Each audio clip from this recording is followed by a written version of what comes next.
Dans cette vidéo, on va éclaircir un petit peu le système d'intensité, de répétition, tout ça que j'utilise pendant le programme.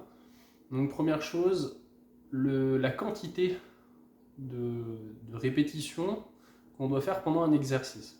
Donc il y a des exercices où ça va être un nombre de répétitions. Donc par exemple, alors là c'est pas le cas, hein, mais mettons, je dis il faut faire 10 répétitions d'un mouvement de flexion-extension des cervicales.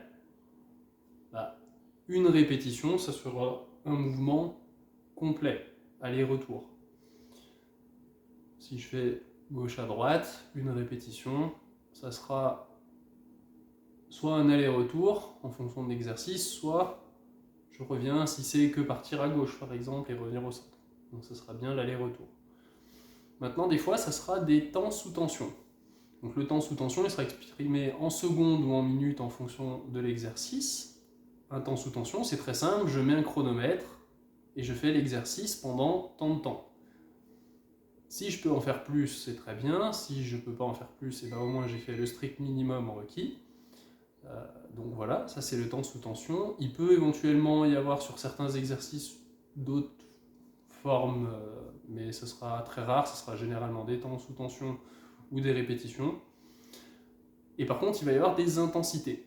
Donc l'intensité, elle sera exprimée en pourcentage. Alors, si vous êtes fâché avec les maths, je suis désolé, j'écris comme ça parce que c'est le plus simple. Imaginez 50%, c'est égal à 5 sur 10. 90%, c'est égal à 9 sur 10. 75% égal à 7,5 sur 10. Voilà. Donc, qu'est-ce que ça veut dire? Ça veut dire que pendant mon exercice, alors si je reprends par exemple mes flexion-extension cervicale, je vais aller chercher la flexion et forcer à 7 sur 10 en intensité. Donc c'est-à-dire que je vais donner un effort pareil sur mon extension. Ça peut être au niveau de la force que je donne, donc par exemple je force à 7 sur 10, mais ça peut être aussi au niveau de l'étirement, par exemple de l'avant de mon cou. Ici, j'arriverai pas à 7 sur 10 en contraction des cervicales, enfin en contraction des extenseurs, mais j'aurai mes fléchisseurs du cou qui seront en étirement bien avant à 7 sur 10. Donc là, je m'arrêterai à 7 sur 10 au niveau de l'intensité perçue, de l'étirement.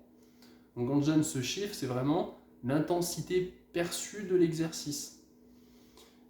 Ça peut être une fatigue, si ça fait monter mon cardio, il y aura très peu, c'est peu probable, mais voilà, si ça fait monter mon cardio et que je sens que je fatigue à 7 sur 10, peu importe que mes muscles ne chauffent pas ou que je ne sens pas d'étirement, si je fatigue, je m'arrête.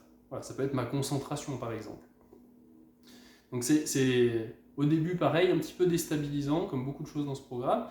Il faut s'habituer à évaluer un petit peu comment je me sens pendant l'exercice. Est-ce que c'est fatigant pour moi ou pas? Si je dis 3 sur 10, c'est pas fatigant. Une intensité de 3 sur 10, c'est léger. Une intensité de 5 sur 10, ben on commence à rentrer un petit peu dans le dur. Mais ça reste très confortable, c'est un effort que je peux faire pendant longtemps. 7 sur 10, ça commence à être un effort assez intense qui ne devrait pas durer plus d'une minute. Sinon, c'est que je ne suis pas vraiment à 7 sur 10. Que ce soit en termes, à nouveau, de contraction musculaire, que ça me brûle, d'étirement, ça va me gêner, que ce soit en termes de concentration que ça me demande, bah, si je sens que ce n'est pas un effort que je peux maintenir pendant une minute, bah, je suis dans le juste. Si je peux le tenir que 10 secondes, par contre, je suis à beaucoup plus que 7 sur 10. Je suis peut-être à 9 sur 10. Voilà. Donc l'intensité, bah, c'est des pourcentages. Convertissez-les en chiffres sur 10 si vous préférez. Et après, bah, vous faites le nombre de répétitions qui est donné pour, ou le temps sous tension pour cette intensité qui est donnée. Voilà pour mon système de codification qui est très simple, je l'espère.